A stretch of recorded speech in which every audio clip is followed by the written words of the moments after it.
Mom? Hey, where did you go? Right now, Dad is looking all over for you. Huh? Is this you, Ed? Are you using your dad's phone again to try and text me? Well, Mom, I don't have a phone of my own to text you from, so I had to take his. And a boy in 5th grade doesn't need to have a smartphone at his age, right? I know that, but Dad told me that when I needed to talk with someone else in the family while they are out, I could use his phone and text. Also, Dad had a small accident with his hand, right? And so he can't use his hand to text you right now. Yeah. I knew that man was going to care more about you than anyone else. But if he really wants to spoil someone, he's better off doing that with my daughter, who looks just like me, since she is definitely the better looking one of you two. You're talking about Avery, right? Yes, that's right. You already know that I'm in love with all things that are both cute and beautiful. And that's why I'm only in love with your cute older sister, Avery. Mom? Just a second ago, you had asked me where I am right now, right? Well, I'm at the airport right now. The airport?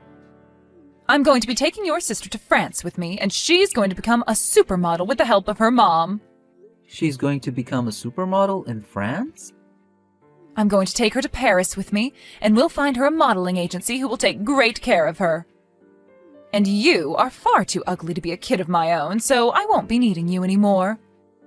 Well, you only ever ended up as a kid of mine because your dad brought you along with him in the marriage, so I don't even have to call you a part of my family anymore. So please don't think anything bad of this, okay? Dad is asking, have you filed out any divorce paperwork yet? Tell him that the paperwork is sitting on the coffee table in the living room. Alright. Well then that's fine with me, is what he said. Huh? Well, Dad just said that about you a second ago, but I feel the same way about you as well now. Have fun in France, Mom. Bye-bye.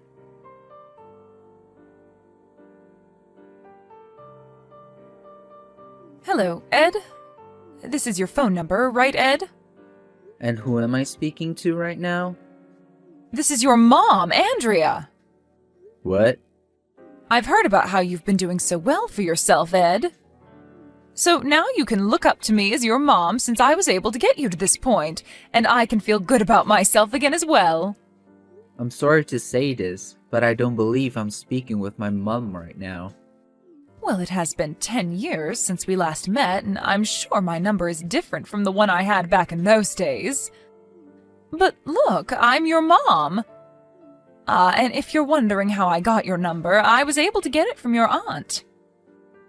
Your aunt was kind enough to tell me that you're getting into the showbiz yourself there, huh? And that you'll be going into Hollywood for your debut, right? That freaking dog. She's really gone and done it now. Hey, come on now. You should not be speaking about your aunt in that manner, okay? It's because of her that I'm finally able to talk to you again, and you can finally speak with your mother once more. I bet you're so happy to finally hear from your mom again after 10 long years of waiting, right? But I already told you, this is not my mom's number that I'm currently speaking to. Also know that she has only one phone and she's never told me nor anyone else that she has another. So tell me, what the hell do you want? Come on, Ed. You don't have to give me such a cold shoulder. I know it's been a long time since you've heard from me, but you should still know how to talk to your own mother, right? Look, can you quit it with all that BS? Huh? Are you kidding me? Can you not tell by the way I'm talking to you right now that I don't see you as my mother anymore and that I never want to again? Huh? You and that girl of yours, both Dad and I don't care about you guys. And all you do is bring back our bad memories by talking to me again. So go the hell away. And never try texting or calling me again.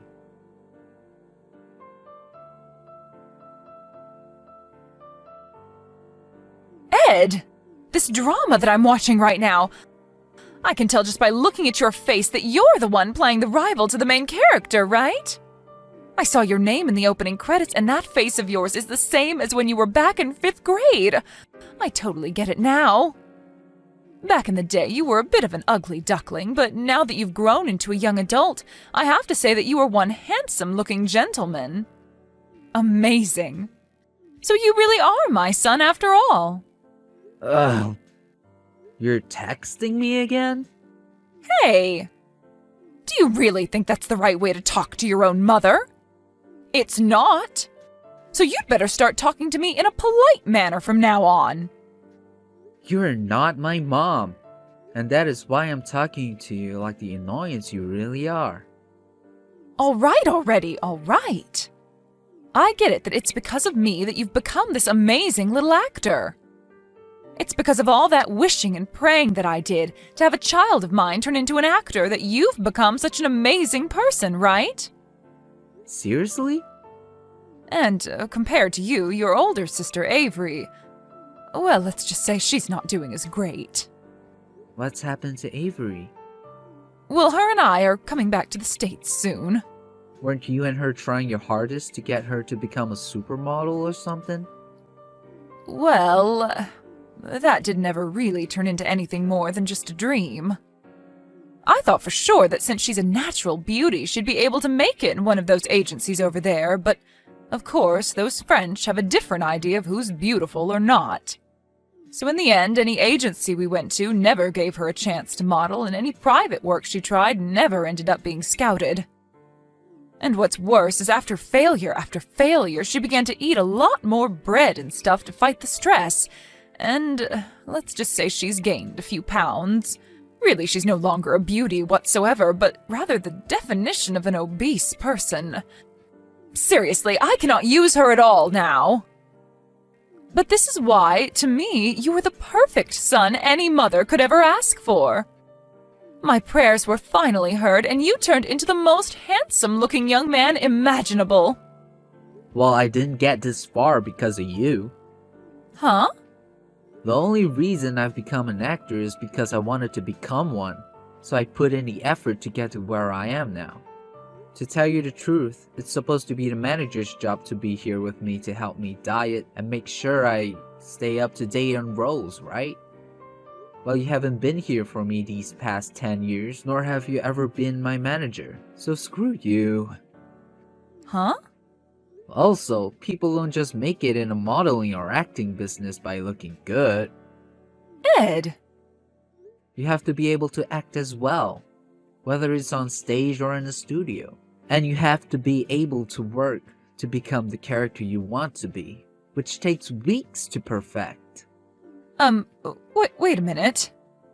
So you have no right coming to me acting as though you've put any work or care into me? Therefore, please, for God's sake, just leave me the hell alone so that you don't cause me any headaches anymore. Seriously, stop talking to me. I'm not messing around right now.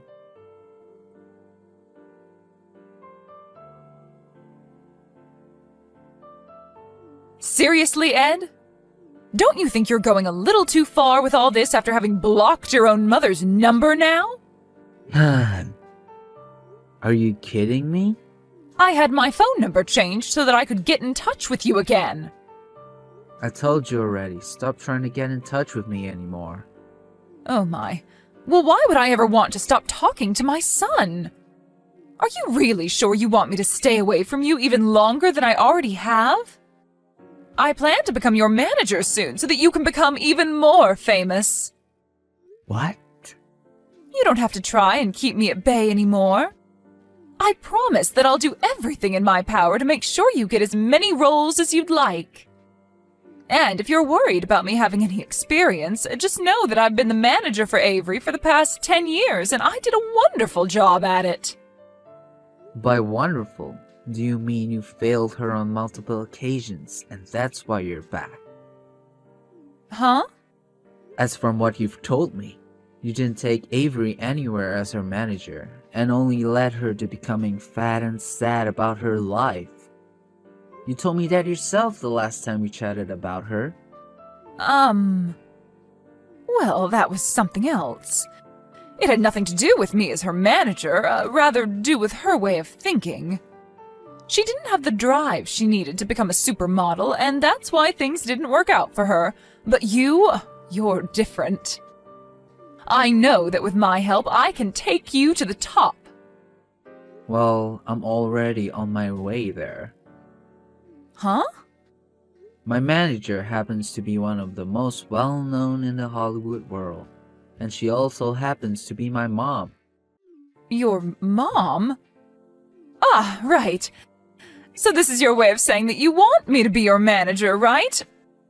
Understood, Eddie. I'll make sure to make you huge in Hollywood, and make sure that you and I never have to worry about falling out of the spotlight ever again. Wrong. I'm talking about how I already have a manager and mother, and she's not you. What? What do you mean by that? My dad happened to get remarried about 8 years ago. Huh? And not only did Dad end up getting remarried, but he did so with a woman who he ended up having a baby girl with, and she has the most beautiful face and figure. But, unlike you, she's not the kind of person to only care about those that are attractive looking, and is willing to love everyone in her family very much. And so because of her warmth, I've been able to forget about the cold past that I had with you as my mother, and can now live a new life as a successful man. That man, he got remarried to a new woman? And not just that, but had a girl with her? And that's why I've been saying that you're not my mother this whole time. It's been 10 years since you left Dad and I, so I have zero clue why you're back here now trying to talk to me like you ever cared about my family. But if you really think that you have any chance of getting back into this family as my dad's wife, then you're strictly mistaken, as there's zero chance of that happening now. What? That's what I thought. I have no other choice right now. 10 years ago, my dad, who was a very wealthy person, passed away. And of course, after his death, I received a lot of that money in his will from him. And when that money came to me, I thought it would be the perfect chance for me to get my daughter to become a famous model. And that's why I took her with me to France and started to make her model. I see. So that's what Dad was explaining to me about after you left us? During the first year, I was never able to land her any modeling gigs, and so I just thought that was a part of the industry.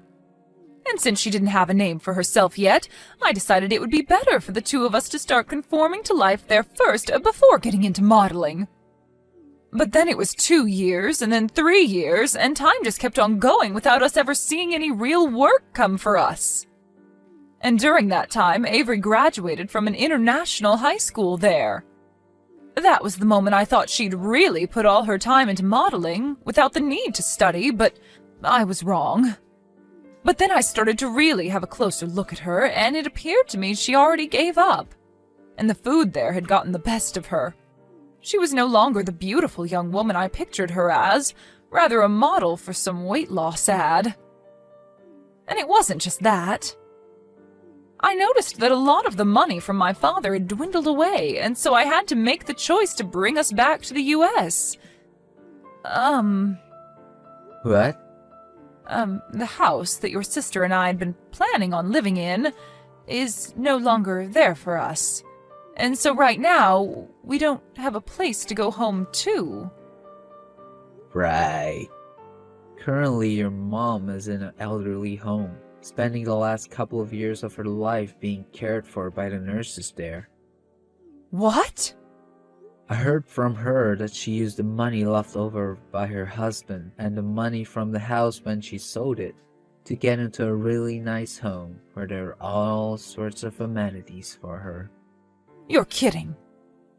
So that means there really is no place for us to go? And that's not all, actually. You ended up taking your daughter away with you to another country, even though she never really wanted to. And while there, you used up not only your own money that you received from your late dad, but also the money that was supposed to be left for her. There were apparently a few other people that were supposed to get the money from your late father, who never did because of you. What are you talking about? Where is my mom right now? I have no clue where she chose to go. Besides that, it's good for her. What?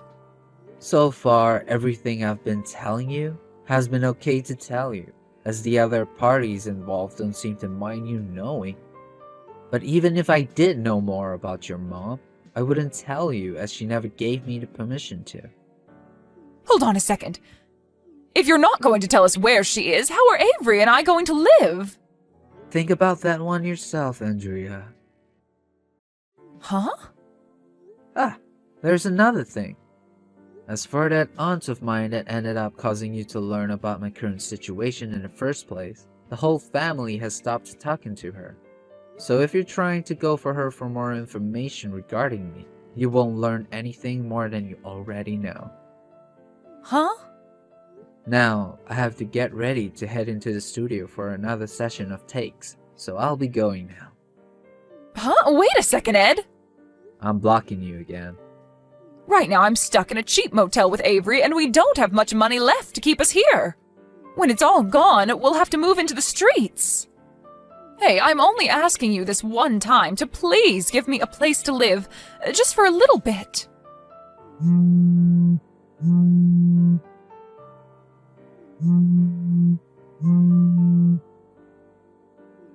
Ed!